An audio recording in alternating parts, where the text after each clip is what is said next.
Listen, strange women lying in ponds, distributing swords is no basis for a system of government.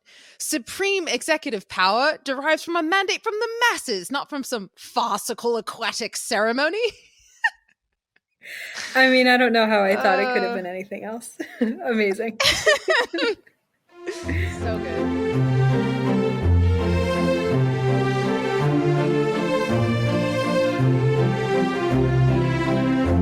Welcome to the Your Pick Movie Podcast. I'm Tatum. And I'm Geneva.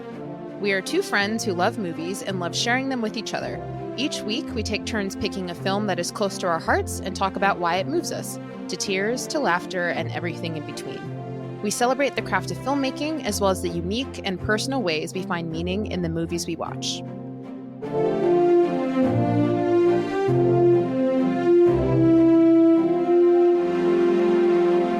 Today on the show, we will be discussing the film Monty Python and the Holy Grail. Released in 1975, The Holy Grail is a hilarious movie created by the British comedy group Monty Python, made up of the members Graham Chapman, John Cleese, Terry Gilliam, Eric Idle, Terry Jones, and Michael Palin. They all wrote the screenplay together, however, the movie was directed by Terry Jones and Terry Gilliam. Monty Python first became famous with their sketch comedy show Monty Python's Flying Circus, which aired on the BBC from 1969 to 1974. It was hugely popular in the UK and then was highly regarded when it arrived in the US in 1974. Monty Python and the Holy Grail was their first of 3 feature films. It was filmed on location in Scotland with a budget of only $400,000.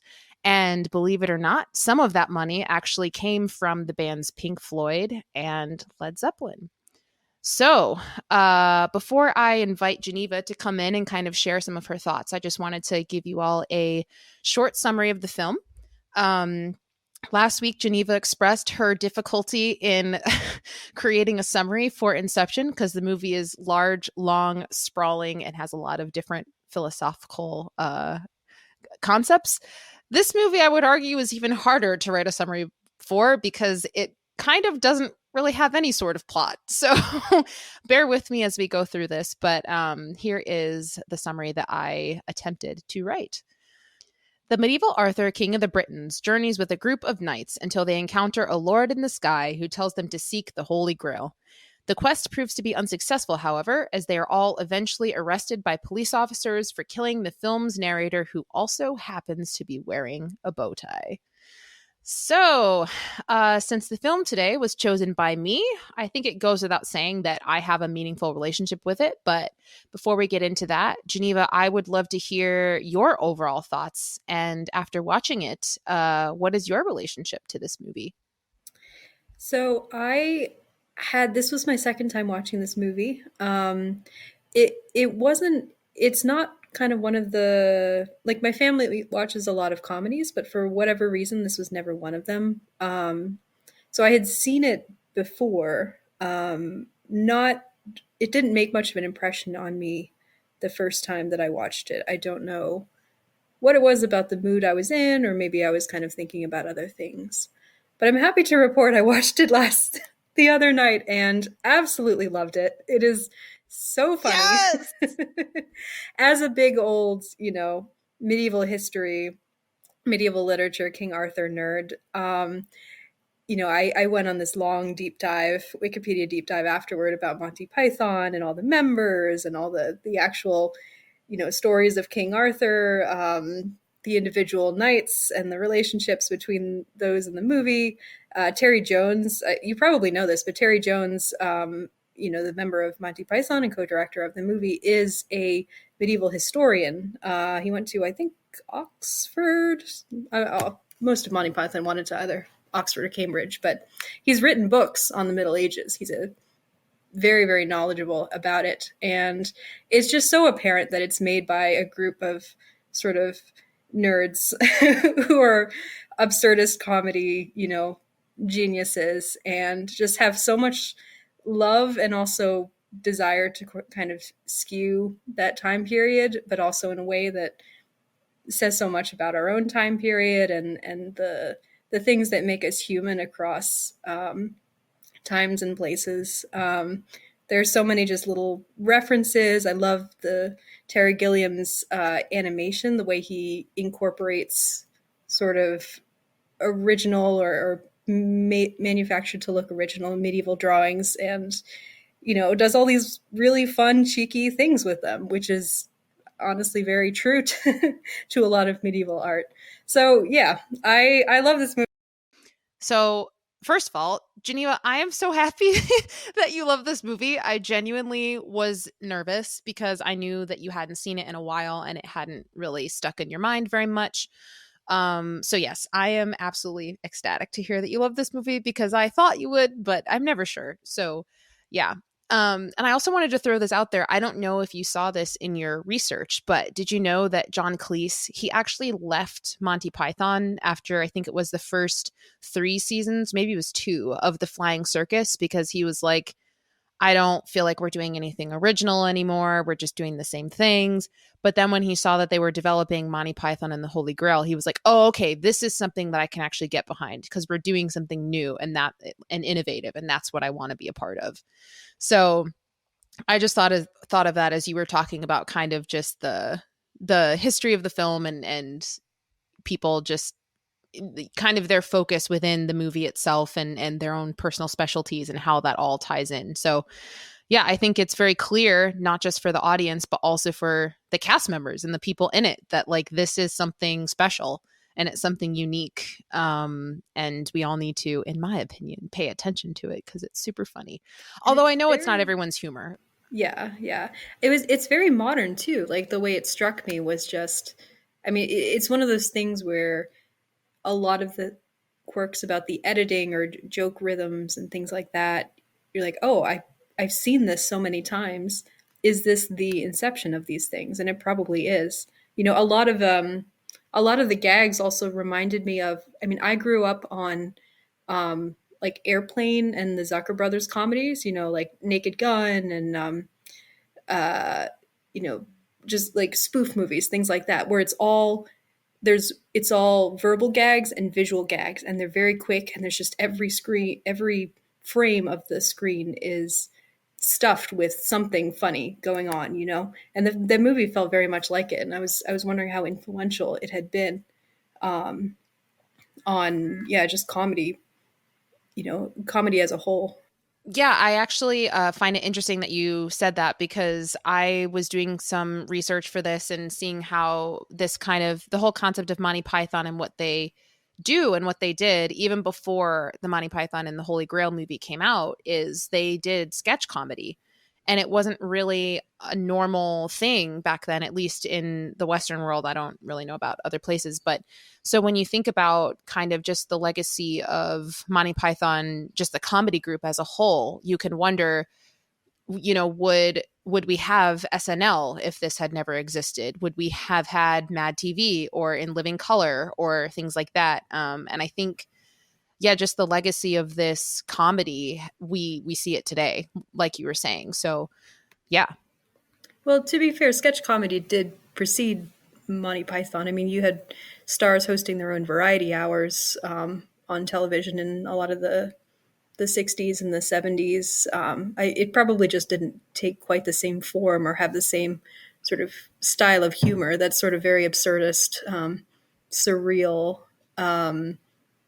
anti humor tendencies that Monty Python had, like applied to the sketch comedy format. Like it was so revolutionary for its time. And I think, I mean, I don't know, I obviously wasn't alive at that time, but it probably was the sort of Britishness of it was really, you know, something that a lot of America had never seen before. Like it was introducing these new sensibilities into a more worldwide context. Yeah. Um, okay, so just moving forward, like I said before, Geneva, I'm super happy that you love this film. And just to kind of go into a little bit of my relationship with it, I don't remember exactly how old I was when I watched it for the first time, but I know specifically I was at a sleepover with one of my neighbors. and her family loved this movie, and she introduced it to us. I think it was three of us at this sleepover, and we were all watching it. And I just remember from the very beginning with the moose and the llamas, I was just like, I mean, I was side splitting laughing. It was just so funny. And I'll get into this as time goes on, but there are certain sequences in this movie that, I mean, they made me laugh so hard, and they still do. But yeah, and so ever since then, which gosh, I don't know, that was maybe 15 years ago, if not more than that. It's always held a special place in my heart, and it's definitely not just for me, but I think also for most people that have seen it and enjoyed it around the world. It's one of the most quotable movies ever. I quote this movie all the time. And unlike when I quote SpongeBob and people don't always get it, when I quote Monty Python and the Holy Grail, almost always people know what I'm referencing. No matter how obscure or brief or quick the quote is, people get it. And I mean, there's so many. Like, I've used God be praised, a blessing from the Lord. I've used none shall pass. I've used it's just a flesh. I've used I fart in your general direction. I've That was a like really big one for my cousins growing up. They would quote that one all the time. your mother was a hamster and your father smelt of elderberries. Yeah, I mean, it's just top to bottom. It's full of quotes, and I think that's part of what makes this movie so much fun. Because even when the movie's over, you can continue to enjoy it in your day to day life and make yourself laugh and make other people laugh just by thinking of certain little things and expressing them to others. So, And that sort of um, episodic, coming out of the sketch comedy format, it makes it so easy to just kind of lift a whole scene out of it and just rewatch that one scene over and over again. I mean, obviously YouTube didn't exist until the until the 21st century, but it's a movie that was made for YouTube. It's made so that you could just take a scene and really just dive into it and absorb it and watch it over and over again. yeah, I totally agree. Okay, so I think it seems about a good time for us to dive into the actual plot question mark of this movie. So I've tried my best to kind of summarize what happens bit by bit. So in each portion, I'll go through maybe 3 or 4 sketches, for lack of a better word, and then we can talk about them and then move on to the next section. So here we go. Um, the film opens with a credit sequence. However, it is not your typical credit sequence because there are subtitles. The subtitles involve lots of moose and llama related things. Because the subtitles are incorrect and completely unrelated to the actual crew members, many people responsible for said errors are sacked. After this sequence ends, in a medieval time period, we are introduced to Arthur, King of the Britons. He and his trusty steward Patsy reach a castle where they proceed to have a heated discussion about the physics of swallows being able to carry coconuts. When this conversation does not appear to be approaching any type of conclusion, Arthur and Patsy continue on their way. This leads them to a town seemingly taken over by some type of virus that requires people to bring out their dead and place them onto a cart. After Arthur passes through this town, he stumbles upon some peasants moving piles of filth on the ground. He introduces himself to them as their king, to which they respond with confusion and some anger. An argument about the philosophy of politics and power is had until King Arthur insists that the man shut up. So that's our first couple sequences there. Geneva, do you have anything to say? So many things. I mean, to start with, we talk about the humor being influential. I grew up watching Wayne's World. That was a big movie in my household, and the whole sequence with the subtitles made me think of something straight out of Wayne's World. It's just, and I had completely forgotten about it. I started watching it. I was like, wait, did I turn on the right movie?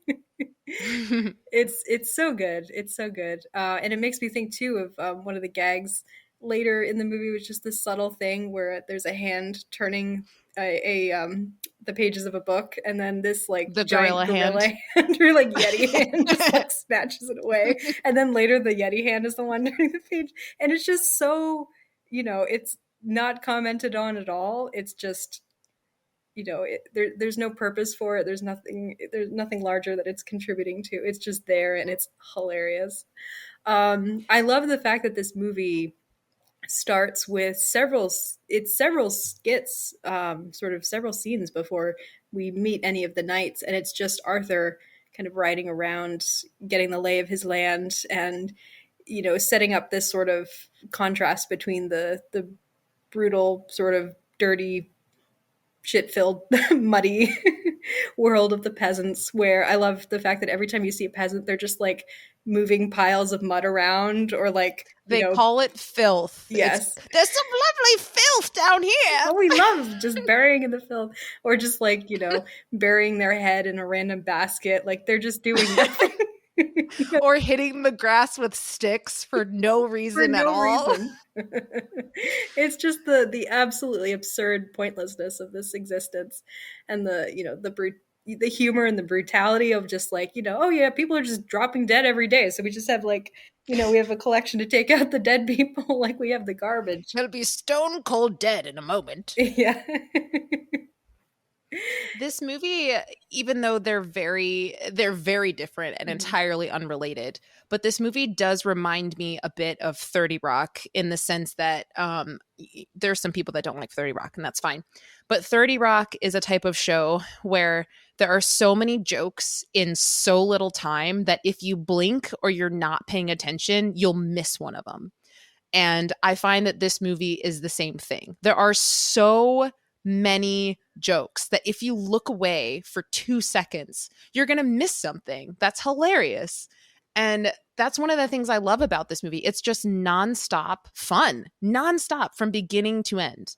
I actually thought of 30 Rock later in the movie, when you have that they get to Camelot and there's that sequence of all the knights singing and dancing, and then there's that quick cutaway to the prisoner, like hanging by his clapping his hands, and he's like dancing along, and it's so quick, and it's very 30 Rock, just this quick cutaway gag that is so funny. Yeah, yes. And going back to just the opening part of the subtitles, I mean, I didn't do research on this, maybe I should have, but I've always wondered, the opening subtitles, is that actually a language? Because I don't think that it is. Like the whole wick or Swedish Vic, and then just devolves into English, but let's throw in an extra Y and some of those O's with the slashes through. Yeah. Or Norwegian. And then and I mean, I wish I could read all of the subtitles. Obviously, I won't do that. But one of my favorite ones is like, let's go to Sweden and witness the wonderful telephone system. It's like, yeah, because that's why everyone wants to go to Sweden. I mean, maybe at that time, but it's just so ridiculous. And a fun fact about me, so I went on a trip to Canada a few years ago, and the whole time I was there, I was like, I have to see a moose. I want to see a moose. I've always wanted to see a moose because they're so big and they're so majestic and all of these things. And I realized while watching this, I was just thinking, has my obsession for moose come from this movie? I don't know.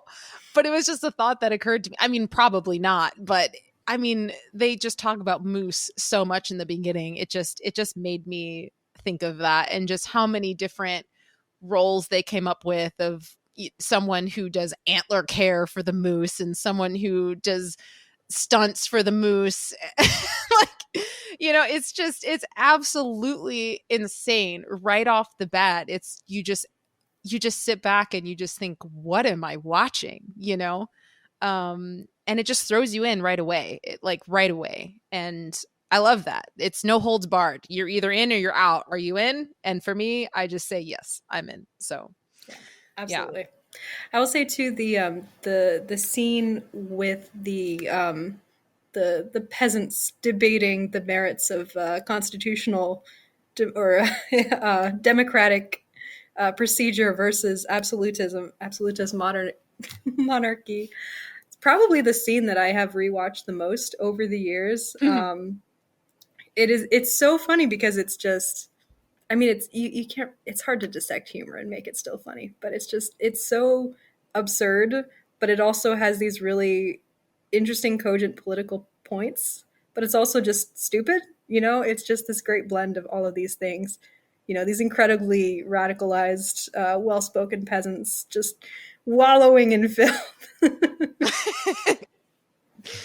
I And King mean, Arthur that's is just so why that was. confused about the fact that anyone would not accept and want him to be king. Well, can I just say that one thought I had while watching this was we all know that person, right? Where they get going about something political and they're just so into it and all you want to say to them is yes. Yes, I see. Be quiet. Shut up. Will you shut up? And I feel like we all have someone like that in our lives and especially nowadays and it was so funny to me and yeah, that whole scene is so great, which is why I chose that one quote to be the opening quote for this podcast because yeah, it's just so good and I love how like I said before, this movie just jumps right in and it really lets you know right away that this movie is just gonna be so stupid, but in the best way. I mean that with the highest praise. But the first sketch or sequence out of the credits is them talking to someone like the first of all, the fact that you see someone banging coconuts together to make the sound of horses' hoofs is already funny in and of itself. But then the fact that they approach a castle and someone calls them out about it, it's not just this funny joke where it's like, oh, everyone in this world, these are just horses to them. No, even the people in this world are like, why are you using coconut? Like, you're just using coconuts and banging them together. It's like, that whole conversation is so stupid, but so clever because African swallows and European swallows and a 5-ounce bird can't carry a 12-ounce coconut. And the fact that that comes back then at the end and resolves that problem. I don't know if you noticed this, Geneva, but at some point during the movie, I don't remember where it is, but they show a clip of someone testing it out to see if it'll actually work. I don't remember at what point that happens, but someone has a swallow with a coconut tied to it and they release it and then the bird just like flaps its wings and you never see if it actually like is able to take it anywhere.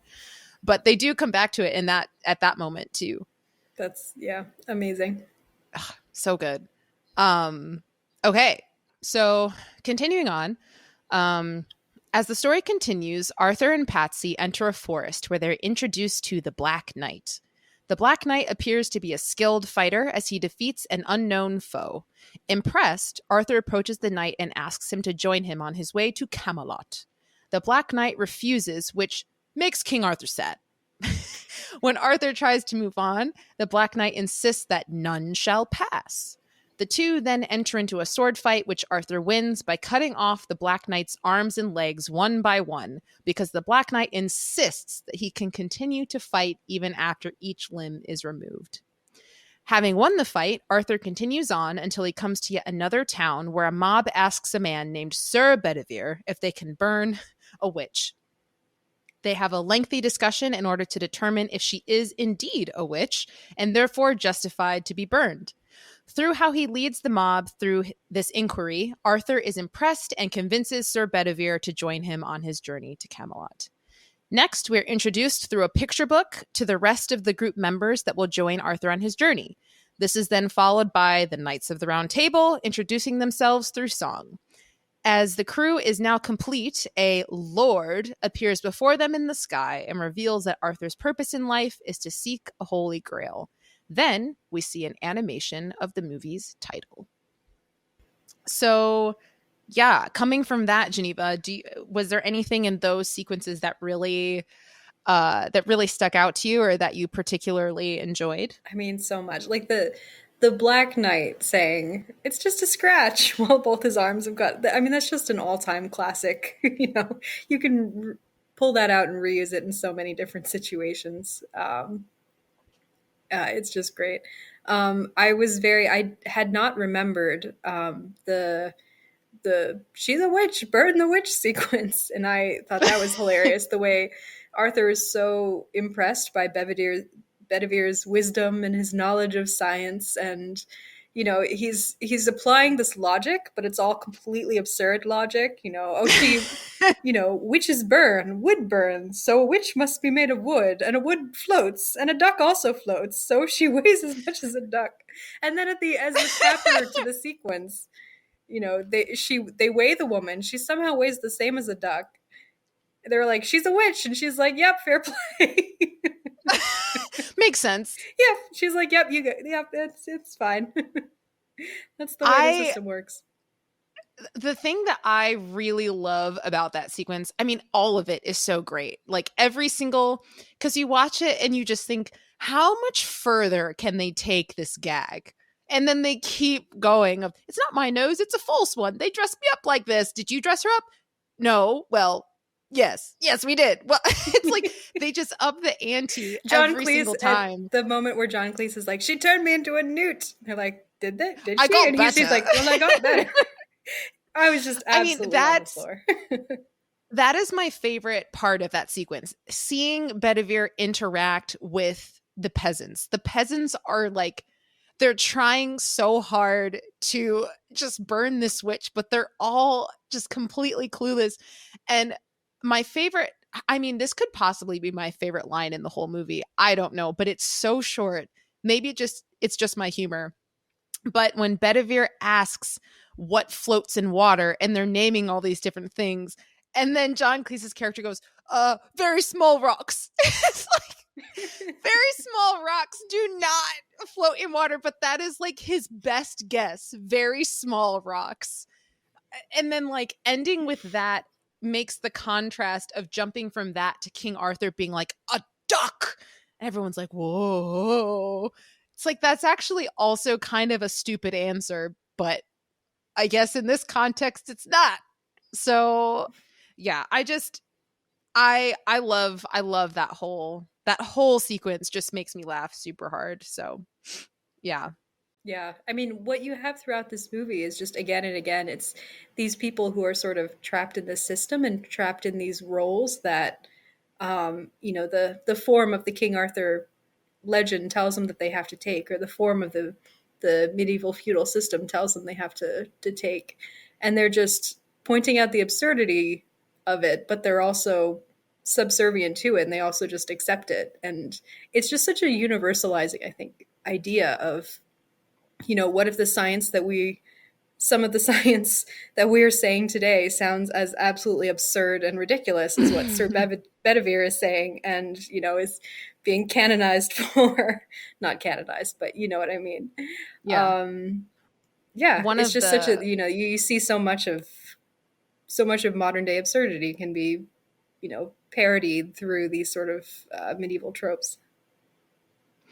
Yeah, and one of the other quotes that I wrote down from that section, which just further shows how nonsensical this back and forth conversation is. But when Bedivere asks, so how can we find out if she's made of wood? And the guy goes, build a bridge out of her. And then Bedivere's response is, ooh, but can bridges not also be built out of stone? As if that makes the answer like it's like he's a teacher. He's like, yeah.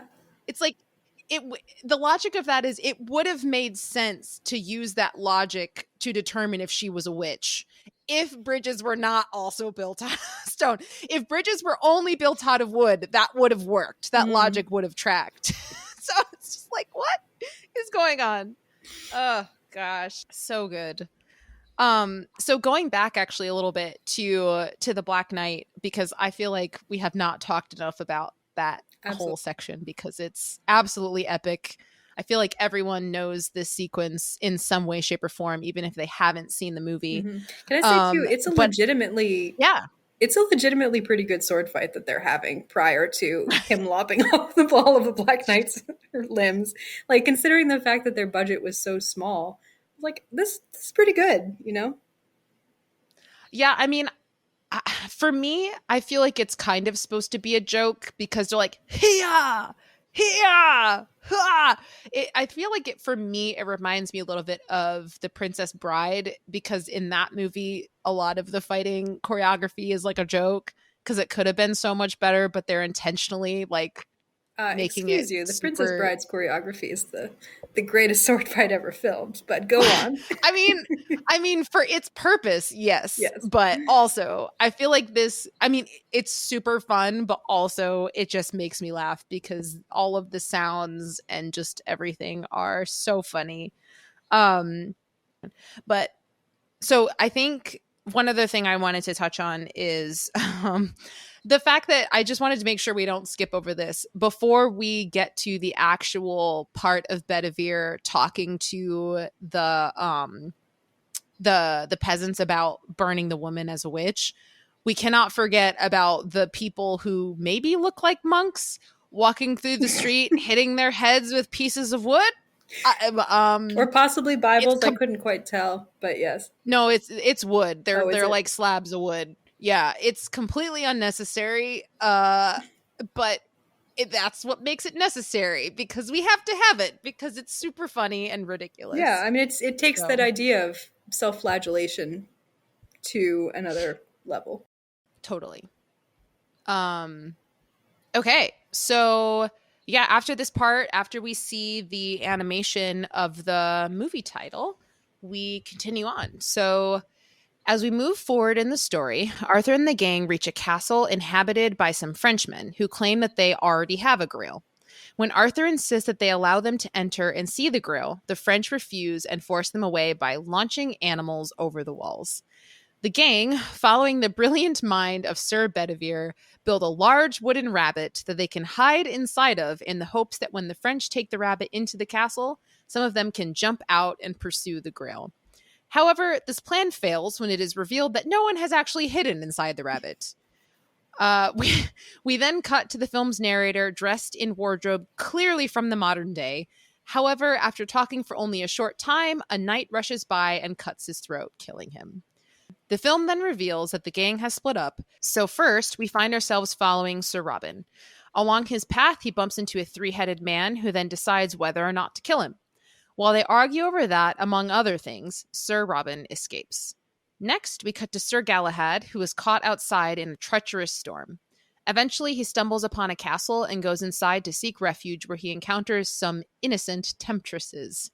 To his dismay, before he is able to really engage with the women, he is pulled away by Sir Lancelot. So, that's another pretty big chunk there. Any comments, Geneva? I mean, the I feel like Trojan. each time it's any thoughts, then you're like so many every time. It's hard because it's hard to not just continually be like, well, this was funny and this was funny and this because it's all funny. I mean, the Trojan horse, that's a rabbit, foreshadowing the killer rabbit in the last, toward the end. But they forgot to put anyone inside it. That was great. Yep. I got a real kick out of the troubadour who is making up songs about Sir Robin and how he's such a coward and he keeps fleeing, and Robin is very distressed by this. First, the songs were about how brave he is, and then later it switches to how much of a coward he is. But initially, it's like nothing will ever stop him, whether they break his legs or break his bones or grind his teeth or like. So first, it's about how brave so he is. Good. And it's just so witty too. Like it's such a well written song with the rhymes and the all of the use of just all these different synonyms for like the fact that he fled. Robin's like, no, I didn't. Did you notice that he has a big chicken on his shield? Yes. I was trying So to figure good. out, is that a robin or is that a chicken? It's definitely a chicken. Definitely a chicken. I don't know how you felt about it, but I found the Sir Galahad gets trapped in a castle full of horny virgins absolutely hilarious. We're just a bunch of what is it, 16, between the ages of 16 and And 19 19 and and a a half. half, all alone in here.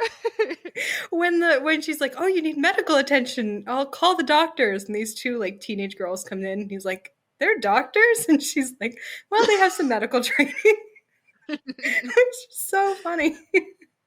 Yep. It's just a bunch of Oh people my with goodness. pent And the up fact that he's like, up until while he still thinks the Grail is in the castle, he's like, "No, no, no, I must avoid temptation. Please get me out of here, get me out of here." And then he finds out it's not actually the Grail, and he's like, "Oh, well, actually, maybe I can stay." And then, of course, Lancelot shows up at just the wrong time or the right time, Yep. depending on how you look at it. But this is, of course, possibly you know this. I'm getting this off of Wikipedia and also my vague memories of Arthurian legend. But Sir Galahad in the original Arthurian legends is known for being particularly pure of heart and chaste. That's kind of his defining features as a knight. So, of course, Of playing on course. that.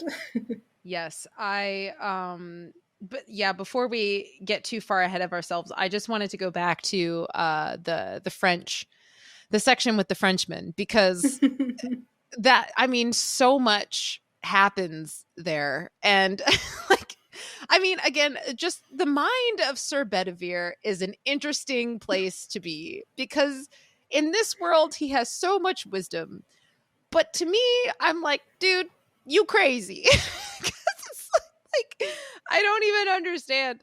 But one of my favorite lines is when they first approach the castle and they discover the people up top are Frenchmen. Sir Galahad goes, "What are you doing in England?" And they just respond, "None of your business." So it's like, yeah, what are they doing in England? I don't know. Not that French people can't go to England, but like, what's going on? It Like seems it's like a some normal secret. question. Yeah, none of your business. And then Sir Galahad just responds, he's like, "What a strange person." I I love the love, fact that they're using their catapult to fling not like, rocks or, tree stumps or things like that. They're flinging animals like cows. Yep. cows. There's like I think there's some like Yes. chickens as well. It's like Oh you're going to need yes. those to eat. Like it's so I good. I also really admire the way that John Cleese absolutely commits to this role as the Frenchman. Like, he is going all out on this, and I love every minute of it, or every second of Mhm. it. It's so good, because it's not just, it's musical. It's physical humor, it's the way he delivers the jokes, it's his eye, like it everything. He's just like head to toe doing everything he can to give himself into this role, and it's so funny. I love it. I absolutely love it. Yeah, which I had forgotten the first time that I'd seen it that it's all of the cast members play multiple roles, possibly excepting Graham Chapman. He might have another role, one or two here and there. Mostly he's King Arthur throughout. Um, but it's kind of doing the Peter Sellers thing. A few years around the time, a few years after, kind of the big Peter Sellers roles that he's mainly known for. But um, yeah, all of the performances are so good. It's kind of hard to single any of them out. But I did want to shout out Graham Chapman just because I feel like he's the member of Monty Python that I was the least familiar with, Hmm. just by name. He very tragically died, I think, of cancer when he was still pretty young. He was only in his maybe late 40s or so. But he's so good as Arthur. He's so perfect at playing this kind of um, the straight man, the sort of the guy who's just so convinced that he has all of the authority in the world and that he needs to do these things, and yet he's so funny. Yes. Yeah, he's brilliant. I think it's one of those roles where it can be very easy to get lost because you're basically the person who's going up against all of these really absurd, over the top performances. But he's great. He grounds the whole thing really wonderfully. I agree. And I also want to shout out, I mean, obviously, like you said, all the performances in this movie are great, and they all have their own special moments where each of them get to shine, which I think is great. But for me, on this rewatch, the one who really stood out to me was Michael Palin as Sir Galahad. But not even just as Sir Galahad. Every single character that he plays in this movie, maybe it's just that his characters play more into my type of humor, but I just I love every single character that he plays. I think that he just does such a good job at just being the person who asks questions, because you were saying how some people are kind of the straight man and then some people are just completely over the top silly. I feel like Michael Palin's characters, they kind of fall in the middle of, they're a little bit ridiculous, but they're also super grounded at the same time. And I love that dichotomy in the same, like they happen in the same character. I mean, obviously he plays multiple characters, but I feel like each of his characters, they kind of juggle both of those dynamics, which is great. Yeah. Can So you remind me, actually, apart from Galahad, what are some of the other roles that he plays in the movie? so he plays the one who reads the book before they toss the thy holy hand grenade of Antioch. Oh my gosh. The number three being reached. So good. Toss thy holy hand grenade towards thy foe, where he then shall snuff it. Like, I mean, there's so many great ones. But yeah, and then speaking of, so kind of in this sequence, continuing with Sir Robin, he plays one of the heads in the Three-Headed Man. And I just wanted to note that that costume is so great. I'm pretty sure, I mean, I didn't do any research on this, but it looks like a practical costume. Like it's actually a real thing that was built and three men are standing in it. And I think that's amazing. Like, I mean, it doesn't look love particularly it, convincing, but it's so funny. It doesn't but need it to. doesn't need to. Yeah, it's great. And I also wanted to shout out, which I really noticed when Sir Galahad was going through the castle, and not just the castle, but also through the storm outside and everything before he reaches the castle. Even though this movie only had a $400,000 budget, they did such a good job with the money that they had. Oh I my mean, goodness, yeah. the cinematography, obviously it's more indie type of looking, but they do a really good job at capturing the visuals, and that whole castle inside of that sequence with all the, virgin ladies in the white dresses. It feels like a real castle. I mean, the set design is really, it's really great. It's minimal, but it's convincing. And the costumes, it's pretty amazing what they did on such a small budget. So yeah, do you have any other thoughts on those sections before we move on? I don't think so. Okay, cool. So continuing on, King Arthur and Sir Bedivere meet with a white-eyed old man who shares some wisdom regarding where the Grail can be found. After he disappears, the two of them continue their search in the forest until they meet the knights who say ni, who demand a shrubbery in order to allow them passage. After this, we cut to a short clip of the dead narrator from before being tended to by a woman and some police officers. Then we move on to Lancelot's solo journey. We meet a prince named Herbert in a tower who is being forced by his father to marry a woman against his will. A woman with huge tracts of land. In an attempt to escape, Herbert sends a message asking for help out his window. This note finds its way to Lancelot, and he, assuming that the letter is written by a woman, immediately sets off to rescue her, or him. When Lancelot arrives, he meets Herbert's father and bonds with him. As Herbert tries to escape through the window, Lancelot and Herbert's father cut the rope and Herbert falls. As a conclusion to this story, Lancelot makes a dramatic exit from the castle. Going back to King Arthur, he continues in his search for a shrubbery in order to appease the knights who formerly said knee, but now say icky, icky, icky, icky, fatangs a boing. King Arthur discovers the knight's one weakness and is able to escape. So, yes, that is the end of that section. I have always wanted to say that quote from the knights who formerly said me. So my life is complete now and I can die happy. Is this where everyone got, when Prince changed his name to that symbol, and everyone started calling him the artist formerly known as Prince. Is that where they got that phraseology from? I don't know. I feel like I should know that. I'll ask my dad. He's a Prince fan. Yeah. So where do you want to start, Geneva? Oh my A goodness. lot happens here. A lot A lot happens. happens. A lot happens. I I mean, really had to shorten the Lancelot Herbert part for the summary, but I mean, there's so much within that part alone that yeah, that's is a going really on. long sequence. Hmm. Yeah, do you want to start with the knights who say knee in that case? I mean, sure. Yeah, I love the Knights who say knee. Go ahead. What do you have? What do you have on them? I actually don't have a whole lot on them. I feel like that was the one sequence. I don't know why it struck me a little bit less than the others. It possibly is because it's just sandwiched in between these, several just absolute bangers, and for whatever reason, that one just kind of passes me by a little bit more. Um, but then hearing you recite but what they changed their name to just brought it all back and made me realize I should go back and rewatch it and pay closer attention. Yeah, I think the Knights Who Say Knee is actually one of my like top 3 Mm-hmm. sequences and like jokes in this movie. Because kind of going back to what I said before about 30 Rock, this is one of those sequences where it's not even every second, it's like every half a second there is a joke.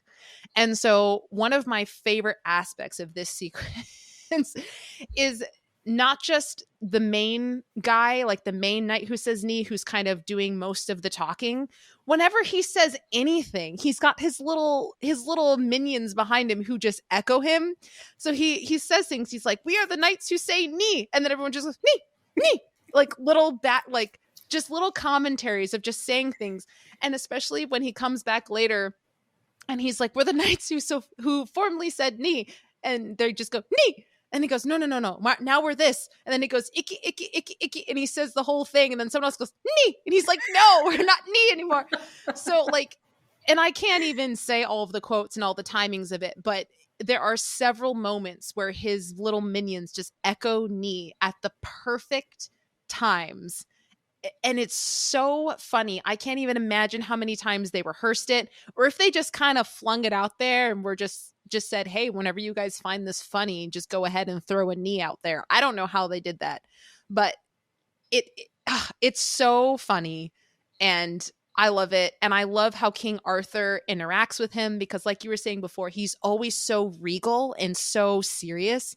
He's literally talking to someone who's a knight who says knee, who's demanding they bring him a shrubbery, who's it has to be very nice and have a nice white picket fence, and some flowers would be cool. Like, it's the most nonsensical thing ever.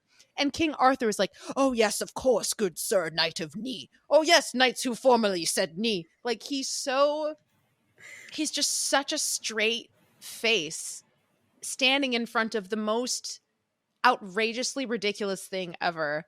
So yeah, and just the way that they say shrubbery, and the fact that he goes into this town looking for it, and this woman's like, "No, no shrubberies, no, no." And he meets this man who's like, "Oh, what times are these when men can just yell knee at old ladies?" And they're like, "Who are you?" And he's like, "My name is Roger, Roger the Shrubber. I make, design, and sell shrubberies." It's like, I don't know. I just, the whole sequence of the Knights of Knee with the shrubbery is one of my favorite things ever. I definitely quote, not even quote, but just say the word shrubbery very often in my life because I think it's so funny. Um, but yes, I love that sequence, and I do think you should go back and watch it again just for the echoes of his little minions saying "knee." That's worth it. All right, I'll definitely do that. Yeah. So after that, I think we can kind of dive into the whole Lancelot storyline here because I've got, it's like you said before, it's a long section, and I've got lots to say, and I'm sure you do too. So go ahead and get it started. Yeah, so the Lancelot sections, it's so good, as we keep saying. I was thinking as I was watching that section in particular, John Cleese, I think his style of humor works really well in this sort of Chevy Chase, John Hamm type of, like, he's the very sort of handsome, square jawed type of, kind of upper class, you know, he's just used to everyone, doing his bidding and everything going his way, and everything does go his go his way, and that's kind of where the humor comes from with that, because this idea of like he thinks that the prince is a princess, and that's the only reason he's going to rescue him, and he absolutely cuts this absurdly bloody swath through all of these innocent men, women, and children trying to get to the top. And then as soon as the father, realizes that he's from King Arthur's court, he's like, "Oh yeah, don't worry about the damage. No, you're fine. Like, come have dinner with us." It's like everything is forgiven. It's like, oh, isn't that the way? But yeah, the fact that the prince is constantly trying to break out into song, and the king keeps preventing him from doing it. I thought you would like that. Hilarious every time. Yep. He just wants so badly for his life to be a musical, and it's just not. Hey, he gets it at the end. After his That's legs true. were broken. That is true. He's going to tell. And there's the bringing. To tell. He's going to tell. And then they're just like, "All right, let's leave." Yeah. And the bringing back too of the gag of, "Oh, he's dead. No, I'm not. Yes, you are. You're almost dead." That sort of thing. Yeah, it's great. Yeah. The prince also just looks his makeup, he just looks so absurdly sickly. He's like covered in like sores or, warts or something like that. Yes, I love it. Yeah. The fact that Lancelot, he has to do things in the most dramatic way. He can't just leave. He has to like swing out of the castle on a vine. It's part of his character. That's what he says. He literally says in the movie, it's like, it's part of my character. I must. It's like, okay. Yes, it's true. It's true. So I have lots of things to say about this. But I'll start with the most brief one, I guess, which is that my absolute number one favorite part of this movie comes in this sequence. The first time I saw this movie, I have never cry laughed like this in my life before or since. It was absolutely insane. We had to pause the movie. I could not breathe. I still love it to this day. I don't laugh as hard as I did back then because I've seen it a million times, but it still gets me. It is the sequence when Lancelot is running towards the castle and they keep cutting back and forth to him running towards the castle. And every time he's starting from the same spot. He's starting from the same spot every single damn time. Every single time. And I think they show it. I tried to count. I don't remember if I actually counted, but I think it's 5. Oh no, I wrote it down. 5 times. 5 times they cut to that. And it is just, I don't know why I find that so funny. I don't know what that says about me and my humor and what my genre of humor is. But that is one of the funniest things I've ever seen in my life. And I still love it to this day. I think it is absolutely fall on the floor hilarious. So, yes, I had and then to say he that. Somehow still manages to sneak up on them and stab the guard in the car. Well, they're probably watching him for like 10 minutes. Well, they're probably so confused because he keeps going back to the same spot. They're like, will he ever get here or will he just keep resetting? We don't know. Who's to say? Who's to say, you know? Yes. And then I wanted to make, so there were 3 things that almost made the quote for the beginning of this movie, the beginning of this podcast. Obviously, I went with the one that was not from a farcical aquatic ceremony, but the other 2 were before they tossed the holy hand grenade of Antioch and they're counting to 3. And then the other one was this sequence where it's, no, you keep him here in the room and then just keep him here. Oh, okay, I see. But if he had to leave and we were with him, no. You stay here, keep him here, and make sure he doesn't leave. Like, it is such... I wrote down, it is a 1:45 sequence, which is a long time, of them just going back and forth about this. And the fact that also in this conversation, the guard on the right side just every once in a while throws in a little hiccup. It's like it's so brilliant. And Yeah, I know I keep repeating myself, but I love it. It's so funny. I don't know what it says about our friendship that I somehow just knew that you would love that sequence. And when I was talking about the Lancelot sequence, I intentionally skipped over it because I felt like you would have a lot to say about it. Yeah, I mean, I did notice that you skipped over it. I was like, did Geneva really not like that part? Uh, It's very much it reminded me so much of like the classic who's on first joke mm, format too, you know, or like court jester, you know, the pellet with the poisons and the vessel with the pestle type of thing, like that, mhm. just really quick patter that just like keeps, you know, people misunderstanding each other over and over and over again, and it just mounts to absurdity. Yeah, it's Yeah. no, it's great. It It's goes great. on for so long, It and goes on for so it goes long. on just as long as it needs to. If it had been any shorter, the joke would not have been as funny, in my opinion. Um, okay, so last thing I wanted to throw out there from this sequence from Sir Lancelot. Geneva, I don't know if you know this. You might, but if you don't, I think you're going to love this little tidbit of information. So, from this movie, there was kind of a spin off theater show called Spamalot. I am And aware, yes. I yes, really want to see it after watching this movie. yes. So I actually had the privilege of going to see Spamalot in high school. One of my friends at the time, that was like her birthday party. She invited us to go to Spamalot, which is like the coolest birthday party ever. Incredible. So we went to go see Spamalot. And Geneva, I want you to know, spoilers for Spamalot. If anyone hasn't seen it and wants to see it, just skip ahead 45 seconds. But Geneva, it's in Spamalot. They have Lancelot and Herbert become a gay couple. And it is like this whole like storyline for the rest of the show. It doesn't go away. It's like the rest of the show, it keeps coming in and out of Lancelot and Uh-huh. Herbert being absolutely in love.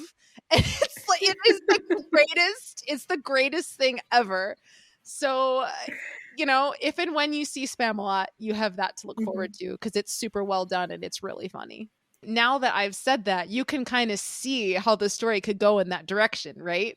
Oh, absolutely. I was Absolutely. wondering if the movie was going to go in that direction, and it didn't. But yeah, I was just going to say the only part of Spamalot that I'm aware of is the song that goes like this, which is the song that goes like this.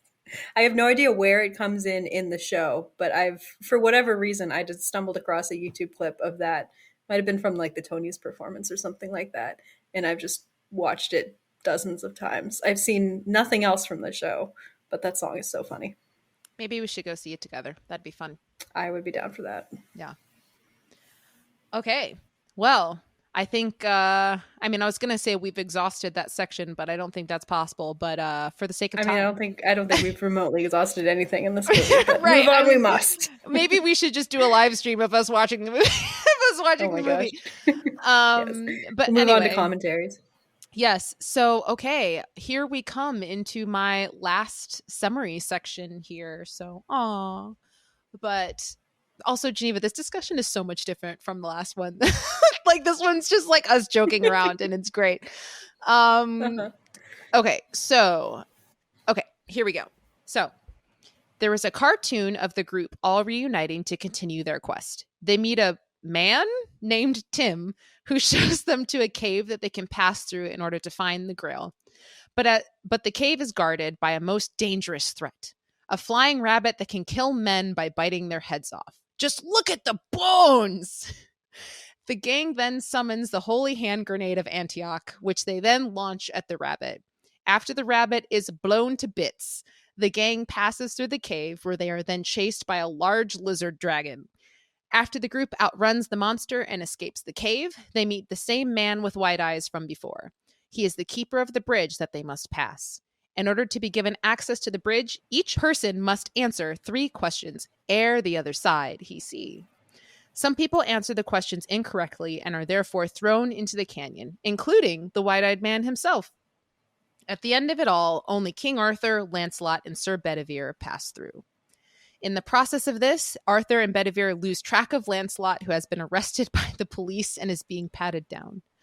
Arthur and Bedivere continue on for quite a long time until they come upon a castle that turns out to be inhabited by the same Frenchman from earlier in the movie. Unable to breach their walls yet again, King Arthur then summons an army of hundreds to come to his aid. All of the warriors arrive, but as they charge the castle, the police show up and shut everything down. They arrest Arthur and Bedivere for the murder of the narrator and force the camera person to stop rolling. And that brings us to the end of the movie. Oh man. Jump in, Geneva. I want to hear your thoughts. I won't say that Monty Python and the Holy Grail invented the meta humor, but it kind of invented the meta humor. What do you mean by that? Well, you didn't mention in your summary that they are only able to escape the monster because the animator has a heart attack, which is just it's straight out of Bugs Bunny, Duck Amuck. It's so good. Important point. I can't believe I missed that. Yes, I'm glad that I was able to supply that. Yes. You say something else. I'm trying to think of I feel like I had another point now. I can't remember what it was. Sure. Yeah. I mean, I have a million things I could say about Tim. I think. Oh my goodness. I feel like. Oh, sorry. Just one of my favorite gags in a movie is when you have this big intimidating person and then they have this really innocuous name. Yes. I don't know why. It just always makes me laugh. There are some who call me Tim.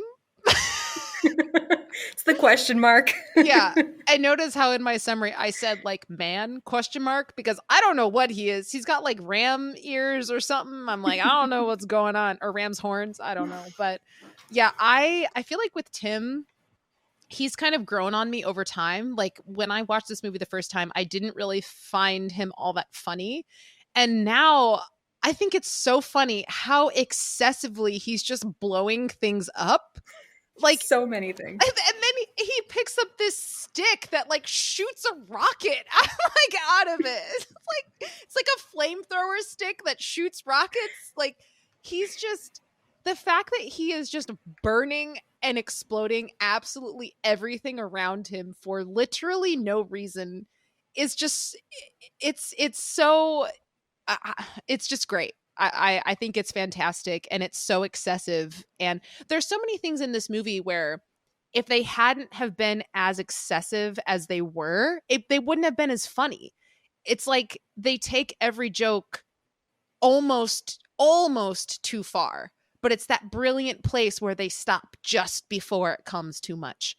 And it's just really smart comedy. So I just think Tim is super funny. His name, his obsession with blowing things up, the fact that he spits when he talks, the fact that he rolls his R's whenever he says Grail, and the way he talks about the bunny is so scared. He's so scared. It's oh, he's got fangs and look at the bones. It's so great. I loved him. I absolutely loved him. I feel like we have to well, first of all, so when Tim is telling them about the rabbit and everything, and then they finally see it, and then just love how King Arthur goes, "You silly sot." That's just such a British thing to say. I feel like I love it. I love when the knight, he's he sends the knight to go into the cave, and of course he gets torn apart by the rabbit, and Tim's just well, I did try to warn you. Yes. And also before we jump over it, because it's something super brief, but it's also something that I quote regularly, and I've had friends send this to me in GIF form and meme form. When the group all reunites and they continue on the journey together, and it's like a cartoon of them all walking through, it's oh, they wandered for a year until blah blah blah, and every time it's so they met up and they stopped and there was much rejoicing, and then it just goes yay. like a super lackluster, unenthusiastic yay. And they do it twice. They do it that first time, then the second time there was much rejoicing. Yay. Isn't that the part where they had to eat Robin's minstrels in order to survive? Yes. And I feel like the yaying is a bit louder that time. I think you're right. I think it is slightly louder that time, which is a great subtle little joke that they add. But yes, so and then of course we have to talk about Thy Holy Hand Grenade of Antioch, which I'm not going to quote the entire scene here, but I almost don't even know how to talk about this gag without quoting the whole thing, because it's just so okay. I guess I'll walk through it bit by bit, but like when they first summon the hand grenade, the fact that it takes them way too long to get down there with the grenade is so funny. It's like Hada Venus Requiem, and it's this super long process of taking it out of the box and walking down the hill very slow. It's like it's so long, and it's fantastic. And then when he finally gets there, them introducing the grenade, I almost want to look up the quote, but it's so long. But just reading the passage of like, and it's something about like orangutans and all of these different things. And I don't know. And then toss it towards thy foe, and then don't toss it until you get to 3. And then not not 2, but it must be 3, not 4, it must be 3, not 2 5, but 3 is the number of being the 3 that you shalt count. It's just it's so fantastic. And then they continue the gag, because when Arthur goes to throw it, he goes 1, 3, 5, and then someone, I forget who it is, goes 3. He's like, yes, 3. Then he throws it. It's just it's so good. And it somehow emerges, turns into this gag where King Arthur is unable to say the word 3 or like remember the word 3. And so when they encounter the guy who's asking the 3 questions, he's like, ah, yes, the 5 questions, 3 questions. Yes. Oh, it makes no sense. It's so good.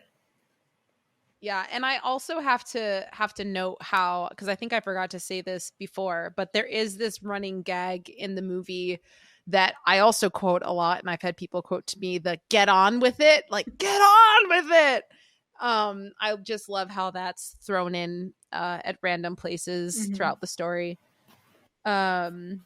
Which actually, come to think of it, talking again about all the absurd meta humor in this movie, in Galahad's encounter with the women in the castle, when she stops the whole scene to be like, when the boys were writing this scene, I wasn't we weren't so sure about it, but now we think it's great. And then all of the characters from before and after are like, get on with it. Yes, it's a great. It's so funny. It's so funny. I love how in this movie they call out the absurdity. There's so many times when it's like, you've just got 2 coconuts and you're banging them together. Like, there's so many different moments where they're like, yes, we know that this is ridiculous. And I love that the characters in it are sometimes aware of that, but not always. It's only specific moments when they reveal that. And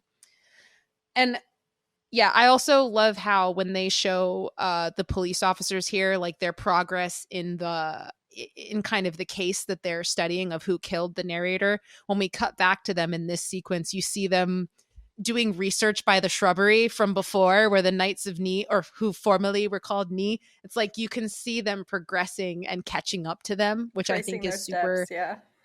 Exactly. Yeah.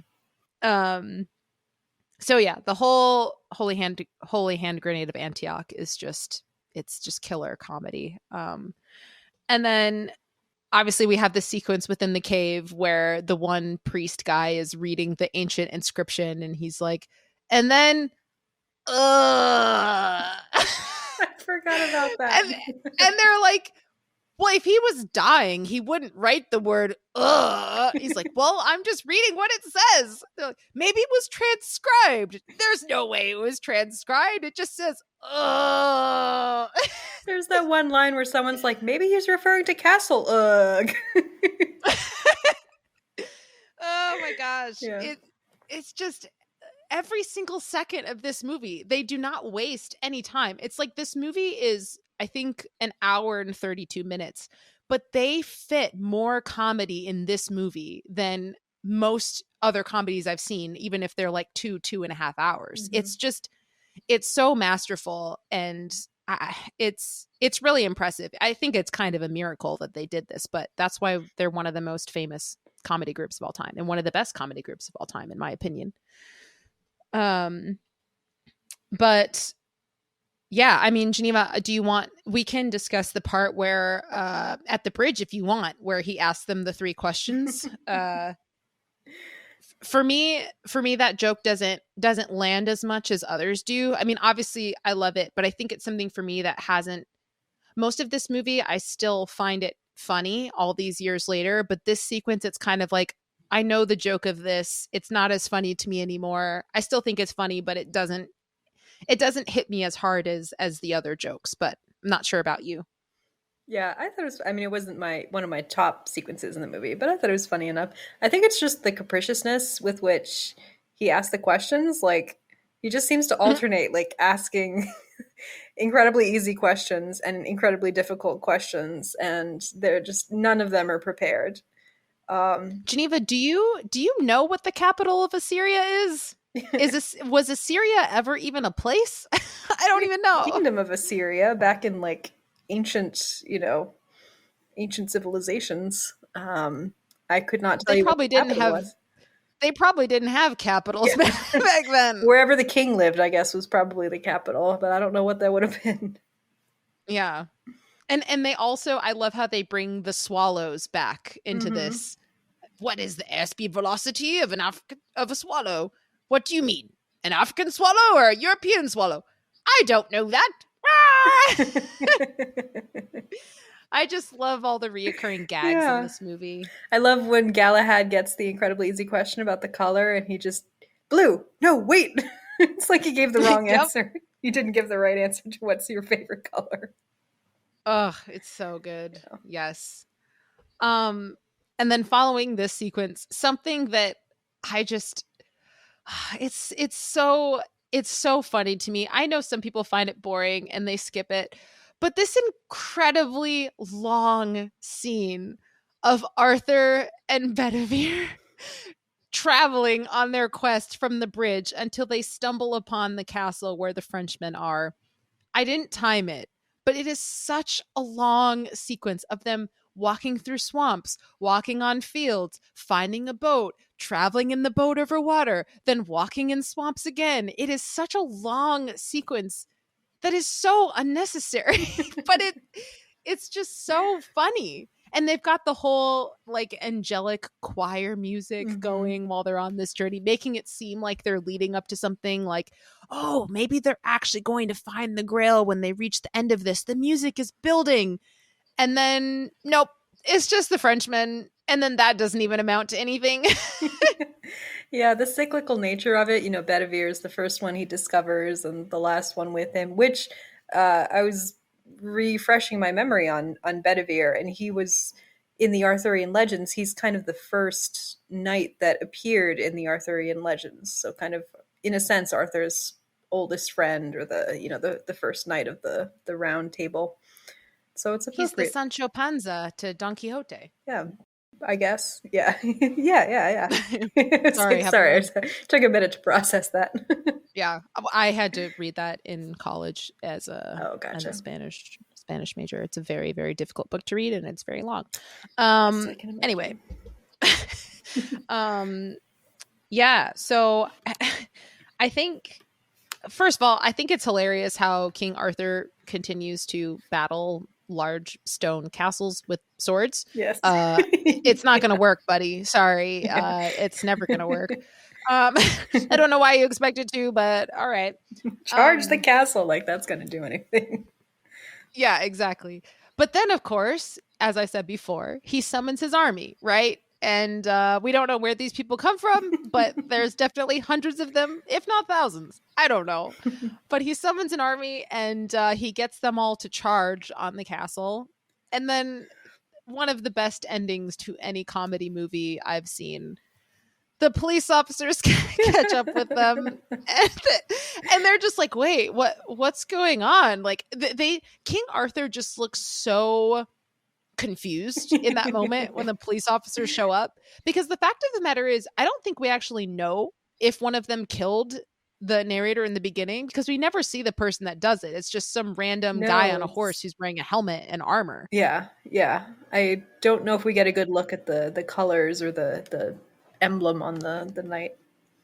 Yeah, so I totally believe this performance that he's giving of just like, wait, what is first of all, who are you? Why are you dressed like that? What is this thing that you're driving that has lights on top of it? What is going on? Like, Well, and you you can know, sort of like, there's a weird way in which it would make sense that all of these people are just cosplaying like as medieval true. figures, and one of them went rogue and murdered someone, but the rest of them are just on this wacky adventure, and then they all just get arrested at the end of the Honestly, day. I love that. I think that's awesome. I never thought about that, but that's super cool. That's super inventive. I love that. Yeah, new conspiracy theory, like the Pixar characters all being in the same universe. Right. Monty Python Yeah. takes place in is a contemporary set story about people dressing up as medieval characters. Exactly. Yeah. Um okay. Well, that brings us to the conclusion of the movie. So, just real quick, I will just share that this movie with I don't think it's much of a shocker, but it is very it is well, it has been and it continues to be very highly revered by critics around the world. So on Metacritic, it has a 91 out of 100. And on Rotten Tomatoes, it is 98%. I think that means certified fresh. I'm not really a Rotten Tomatoes person, but it's 98% certified fresh. And yeah, I couldn't really find many reviews because I wanted to find some that were from when the movie first came out, but that proved to be a little bit of a struggle. So yeah, just from the reviews that I did read that were released on like the 30th anniversary and 40th anniversary and just modern reviews, it is still very highly praised by critics and regular movie going people alike. So we did talk a little bit about the legacy of Monty Python and the Holy Grail a little bit at the beginning. So I wanted to kind of jump in and just talk about what is the legacy for the movie for us, which is a section that we are going to be including in our episodes every week of what part of the movie really did it for us. So obviously there will be certain occurrences where for one person there was something that did it and then for the other person there isn't because they didn't like it as much. Um so yeah, but I'll start with myself since I'm the one who chose the movie. So the part of this movie that really did it for me and just cemented this movie in my mind and is the reason why I chose it is I remember when I watched this movie, obviously like I said before, I was at a sleepover and I loved it. But the part that really solidified it in my mind and heart was, like I said before, the sequence where Lancelot is running towards the castle and they reset it 5 times. I don't need to go into all of this again, but that is the hardest I've ever laughed in my entire life. And I think that's just a really special thing. Life is really hard and there's a lot of things that we have to deal with in life. And a lot of times, especially me, I can take things a little bit too seriously. So it's always nice to find things or people that make me laugh. And this is something in particular that consistently makes me laugh very, very, very hard. So I think this whole movie is very special to me, but because of that particular scene, that is the movie that really is what keeps me coming back to this and what first really solidified this movie for me in my mind and heart as one of the greats. So yeah, that's what did it for me. Geneva, obviously, this is kind of a little bit newer or more fresh for you because you hadn't seen it in a long time. So I'm curious, was there a moment in this movie that did it for you? See, this is the difficulty in trying to single out one moment that did it for you in a movie that's just, just so uniformly strong throughout. Because I'm really, really struggling to think of one particular moment. I mean, it was very early on in the movie where I was just like, oh, this is so funny, and it's also so smartly written. It's the performances are excellent, but the writing and the thought behind the writing, while simultaneously being like the stupidest, most absurd thing you've ever seen in your life, is just so, it takes really, really brilliant people to come up with that. But I can't really pinpoint it to one particular moment. Just the few sequences at the beginning before he even meets the knights when he's interacting with the peasants, just it's the sort of pointed commentary mixed with humor of that just really, really appealed to me. And I was like, okay, I'm fully in on this movie. Geneva, I know I said this before, but it seriously makes me so happy that you love this movie, because I was nervous. I wasn't sure. I never know. I never know with you. So I'm genuinely very excited that you enjoyed this. So Yes, I am too. I'm so glad that you pushed me to, you pushed us to do this movie so that I had the chance to rewatch it, because I'm definitely going to be rewatching it a lot in the future. yay. Yeah, it's a good one. Okay, so Geneva, what is coming up for next week?